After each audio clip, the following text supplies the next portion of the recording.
사무엘상 30장 9절 10절 말씀 함께 읽겠습니다.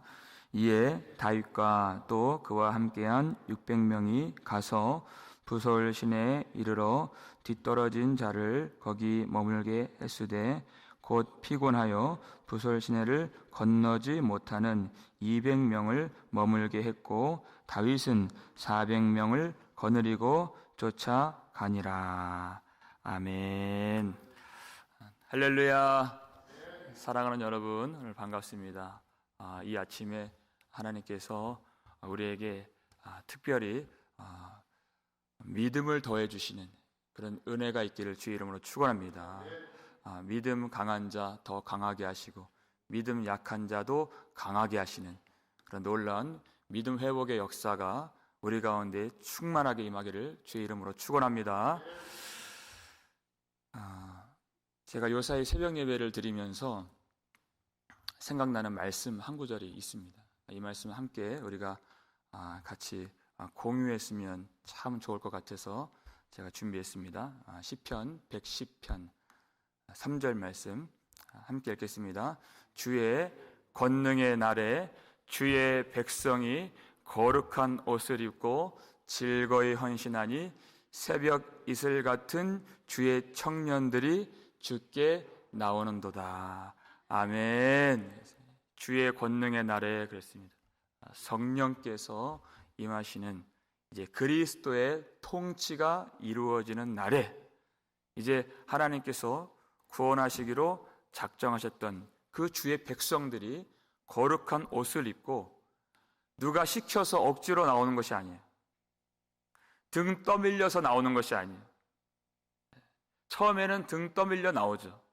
그렇지만 성령께서 충만하게 약속하신 대로 부어지면 즐거운 마음으로 나오게 되는 것을 믿으시기 바랍니다. 억지로 하지 않습니다.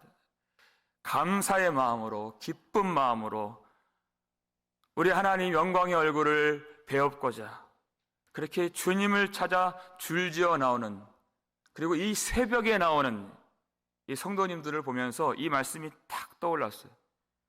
그런데 그 하반절에 새벽 이슬 같은 주의 누구요? 청년들. 여러분 여기서 가슴 찔려하지 마시고, 여기서 주의 청년들이라고 하는 것은 그 앞부분에 주의 백성과 같은 부류의 사람을 말하는 것입니다. 나이를 의미하는 것이 아니에요. 나이는 중요한 것이 아닙니다. 주의 성령으로 충만하여서 하나님으로 힘입고 용기를 얻어서 하나님을 즐거이 찾는 자들이 새벽 이슬 같은 주의 청년들이라는 것이에요. 여러분 소년이라도 피곤하고 곤비하며, 기억나시죠? 이사야 40장 30절 말씀. 장정이라도 넘어지고 쓰러지되 그랬어요. 이 시대가 이 청년들을 얼마나 정신없게 만들고 무기력하게 만듭니까? 하지만 여호와를 앙망하는 자는 새 힘을 얻으리니 그랬어요. 독수리가 날개치며 올라감 같을 것이요, 걸어가도 곤비치 아니하겠고 다른 박질하여도 곤비치 아니하겠고 걸어가도 피곤하지 아니하리로다 그랬어요. 다윗이 이렇게 하나님을 힘입고 용기를 얻어서 그가 이제 그의 사명을 발견하고 다시 하나님을 찾고 하나님께 기도하는 예배가 회복되고 하나님의 영으로 그가 다시 충만하게 되었습니다. 여러분 그와 같은 모습을 새벽마다 제가 발견하게 되는 것이, 하나님으로 힘입는 새벽 이슬 같은 주의 청년들이 되셔서 여러분 끝까지 이 믿음의 싸움에서 승리하시기를 주의 이름으로 축원합니다.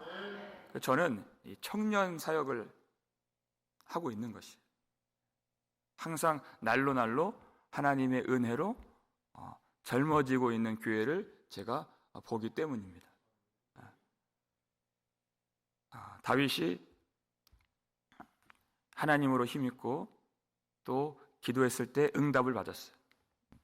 내가 반드시 내 가족들, 아내들, 아이들, 사로잡은 자들 따라잡고 도로 찾으리라 그랬습니다. 여러분, 기도할 마음과 기도할 힘을 누가 주셨습니까? 하나님이 주신 것이죠. 다윗도 기도에 약한 사람입니다. 이렇게 시편을 많이 기록했지만 우리가 다 기도에 약한 사람들이죠. 그런데 기도할 마음과 힘을 주신 하나님께서 응답도 주셨다는 것이. 그러니까 하나님 우리에게 기도할 마음을 주시고 소원을 주신다는 그 의미는 이미 하나님 편에는, 우리는 잘 모르지만 하나님께는 모든 승리와 회복의 은혜까지 예비해 놓으신 줄 믿어야 한다는 것입니다. 그래서 기도할 마음을 주신 것입니다. 이 기도를 왜 주시는가? 하나님께는 이미 응답이 있는 것입니다. 그래서 기도케 해주셔서 하나님께서 뜻 이루시는 것을 우리로 경험케 하시고 우리로 그 응답을 체험케 하시며 하나님을 더 의지하고 그 믿음을 강화시켜 주시기 위해서 하나님은 우리를 그와 같은 길로 인도해 주십니다. 그러니까 다윗이 더 힘이 나죠. 왜? 하나님의 말씀은 땅에 떨어지는 법이 없기 때문에. 마치 밭에 감추인 보화를 사러 가는 그 사람처럼 힘을 내서 이제 아말렉을 쫓아가는 것이. 하나님의 말씀이 반드시 이루어질 줄을 믿기 때문입니다. 그래서 바로 그 직전에 다윗을 돌로 치자 했던 그 600명의 사람들, 다시 리더십이 회복되어서 그들을 통솔하고 그들을 인도하여서 하나님이 쫓아가라 하셨기 때문에 아말렉을 쫓아가는 것이. 다윗의 인생이 언제나 그랬듯이 그는 항상 위기가 파도치듯 밀려왔던 인생이었죠. 여기에도 어려움이 있습니다. 그가 힘을 냈어요. 그런데 가다가 부솔 시내가에서 그 시내를 넘지 못하는 자들이 있었다는 것이. 왜냐하면 너무나도 피곤했기 때문에. 그도 그럴 것이, 그 아기스와 함께 이스라엘 백성들을 동족을 치러 나가는 전쟁에 나갔다가 시글락 땅으로 하나님께서 피할 길을 주셔서 다시 돌아오게 되었어요. 사흘길 동안 10몇 개 돌아왔는데 자기가 거주했던 마을을 보니까 다 불타버리고 망연자실, 완전히 절망에 빠지게 되고 가족들이 어디론가 사로잡히게 되는 것을 보고서 응답받고 다시 급하게 달려온 길입니다. 이 쉼이 없었어요. 너무나도 피곤하죠. 그래서 그 600명 중에 무려 200명이나 3분의 1이죠. 200명이 너무나도 피곤해서 지쳐버린 것이. 이 시냇가를 넘을 수가 없습니다. 여러분, 이것은 우리가 그 피곤함을 이해 못하는 것은 아니지만 이건 결정적으로 피곤함의 문제가 아니라 불순종의 문제입니다. 왜냐하면 하나님이 응답 주실 때 쫓아가라 그랬어요. 하나님이 명령하신 그 명령에는 그 일을 감당할 수 있는 능력이 다 내재되어 있는 것입니다. 400명은 피곤하지 않았겠습니까? 그들도 피곤하죠. 그러나 하나님이 감당할 힘을 주시기 때문에 순종하고 가는 것이에요. 이들은 몸도 피곤하지만 마음의 힘을 잃어버린 사람들입니다. 아니, 이 사방천지 이 광야에서 어디를 가야 아말렉을 만날 수 있느냐 하는 것이 의심이 들어간 것이. 우리같이 피곤하고 약한 사람들이 그들을 어떻게 이기겠느냐 하는 것이. 내 가족들이 살아있는지 죽었는지 어떻게 내 생사를 알고, 그리고 어떻게 그들을 우리가 아말렉을 무찌르고 도로 찾을 수 있겠는가. 마음의 힘을 잃어버리고 용기를 잃어버린 것입니다. 여러분, 이런 일이 벌어지면 400명은 가겠다 하고 200명은 못 가겠다 하고 갈라짐이 있죠. 여러분, 이러면 공동체가 분열의 영에 휩싸이게 됩니다. 그리고 한 사람이라도 같이 가겠다고 한 사람이 중도에 포기를 해버리면 온 전체 낙심의 바이러스가 다 공동체에 퍼지게 되어 있어요. 굉장히 힘든 것입니다. 여기서 다윗이 어떻게 하는가? 다윗이 그들이 피곤한 것을 이해해 주었습니다. 왜냐하면 이제까지 1년 4개월 동안 본인도 하나님을 찾지 못했던 영적인 그런 피곤함을 그가 경험했고 그 아픔을 알았던 사람이었기 때문에, 그래서 다윗은 이 200명을 여기서 그냥 머물게 하고 쉬게 하고 아직 힘이 남아있는 이 400명을 잘 다독여서 낙심치 않게 잘 권면하여서 그들을 데리고 다시 명령을 따라서 쫓아간다는 단순한 내용이에요. 여러분, 이와 같은 일들이 교회에 있습니다. 우리 사역 가운데 있습니다. 사도행전 보게 되면 1차 전도여행을 하는데 안디옥 교회로부터 안수받고 파송된 이름이 등장한 것은 세 사람이에요. 바나바, 그다음에 사도 바울, 그리고 마가 요한. 이 세 사람. 그런데 이 세 사람 중에 여기도 3분의 1이죠.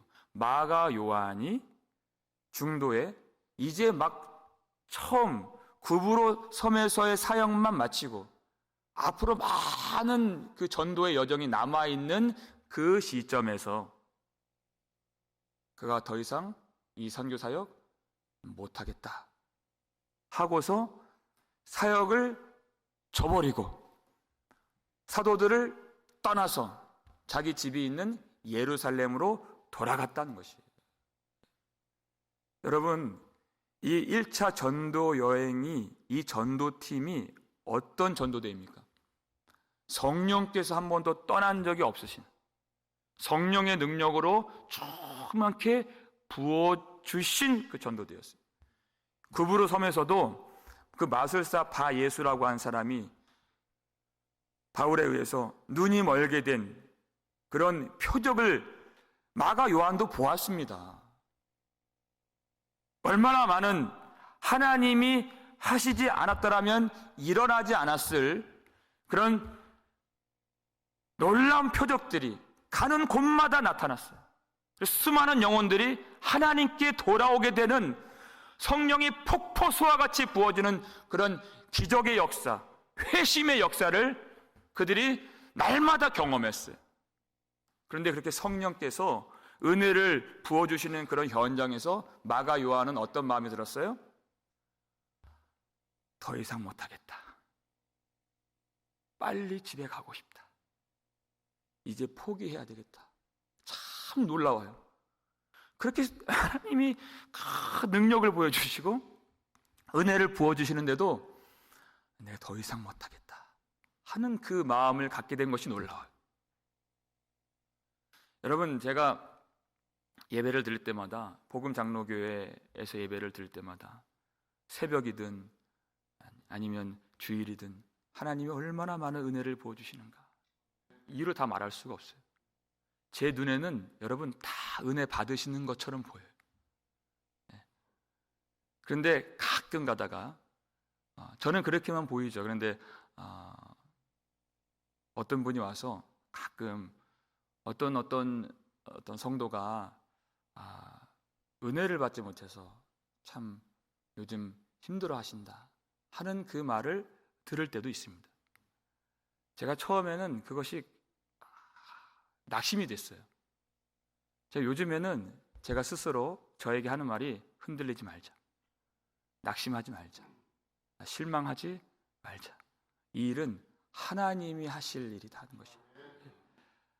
하나님이 주신 말씀을 전하기만 하면 하나님의 백성을 도로 찾아 주시리라. 제가 그 믿음이 있어요. 흔들리지 않아요. 사도 바울이 마가 요한 집에 간다고 해서 흔들리지 않았습니다. 왜냐하면 이 선교의 주인은 마가 요한이 아니기 때문이에요. 하나님께서 선교의 주인 되시고 그 영혼들을 하나님이 돌아오게 하신다는 것입니다. 다윗도 마찬가지예요. 600명 중에 200명이 지금 못 가겠다고 하면 여러분 이 싸움이 어떤 싸움입니까?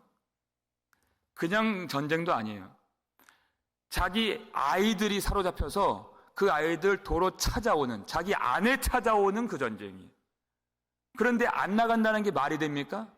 죽더라도, 걸어가다 죽더라도 가야죠. 이해 안 갈 수 있어요. 그러나 그들을 억지로 다그치지 않습니다. 거기서 머물게 해요. 그리고 힘이 남아있는 자들 권면하여서 그들만 데리고 가는 것이에요. 왜? 이 전쟁은 사람의 수에 달려있는 전쟁이 아니기 때문입니다.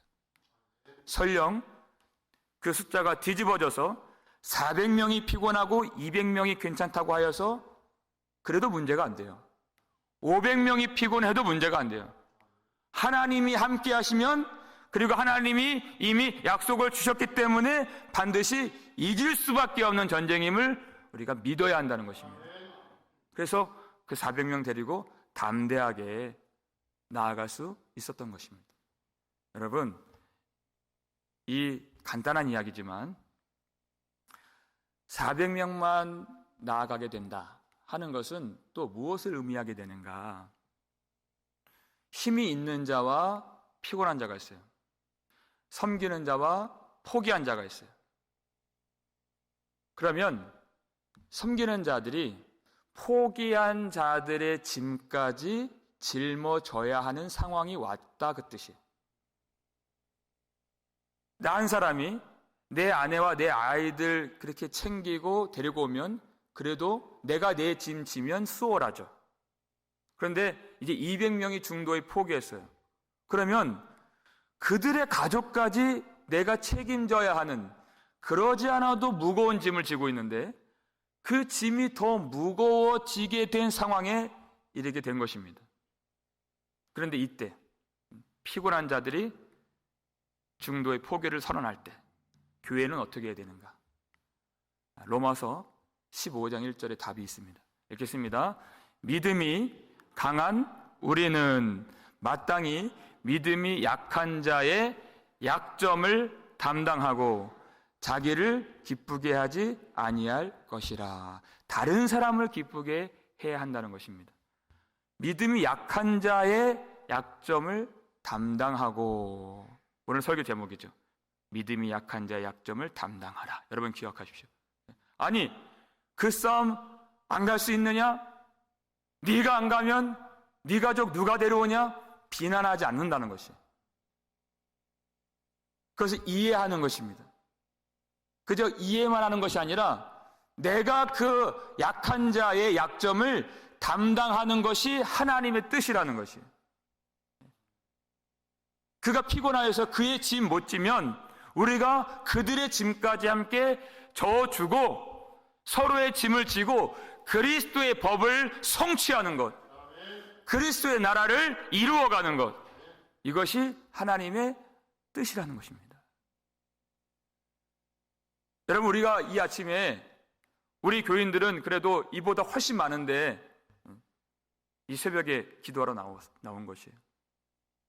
그러면 우리가 다 기도에 약함이 있고 피곤하지만 이 자리에 나올 수 없을 만치 피곤한 성도들을 기억하면서 내 기도만 하지 않고 내 짐만 지지 않고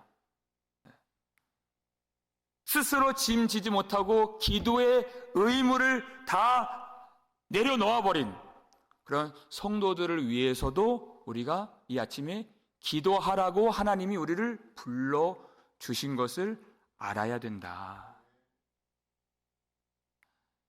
하나님의 이 복음의 영광을 아직도 잘 누리지 못하는 사람이 있으면, 아니 그거를 그렇게 모르나 손가락질을 하지 말고, 여러분, 우리가 힘이 있다는 것은 내가 자랑할 일이 아닙니다. 하나님이 우리에게 힘을 주신 것입니다. 약한 자의 약점을 담당하라고 주신 것이에요. 내가 우월감을 가지고 내 지식 자랑하고 내 경력 자랑하라고 주신 힘이 아니라 담당하라고 주신 것이에요. 그러면 그들도 복음의 영광을 누릴 수 있도록 우리가 그들에게 그 약함을 담당하면서 그들의 손을 잡아주고 그들을 위로해주고 그들의 짐을 나누어 지고 또 복음의 말씀으로 권면해 줄 알아야 된다. 여러분, 교회 안에는 충성하고 섬기는 자가 있는가 하면 같은 직분을 받고서도 충성하지 못하고 섬기지 못하는 사람들도 있습니다. 여러분, 그때 어떻게 하실까요? 왜 그렇게 안 하느냐고. 그렇게 해서는 안 됩니다. 집 안에서 똑같아요.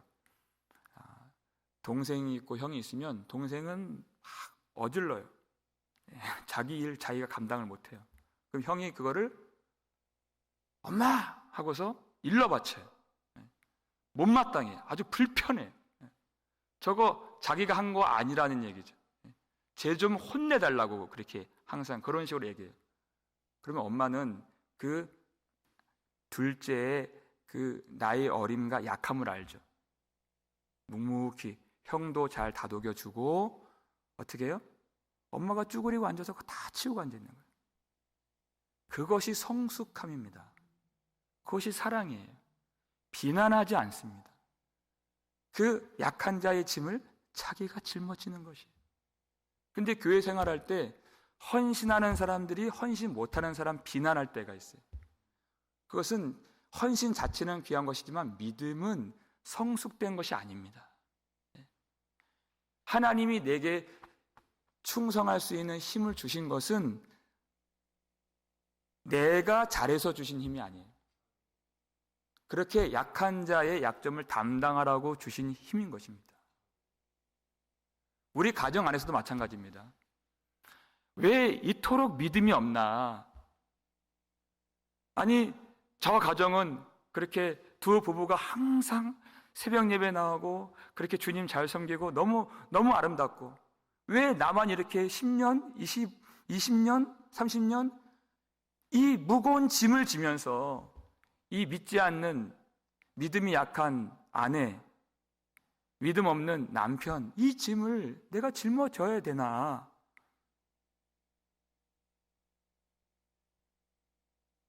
다른 가정이 너무 부럽고 내 인생이 너무나도 아쉽고 그렇게 한탄스러울 때가 있어요. 여러분, 그렇지 않습니다. 다른 사람의 짐을 지면 하나님이 무엇을 알게 해주시는가? 우리의 모든 짐을 지고 가신 예수 그리스도의 십자가의 은혜를 깊이 깨달을 수 있는 그 은혜를 주신다는 것입니다. 우리가 그랬습니다.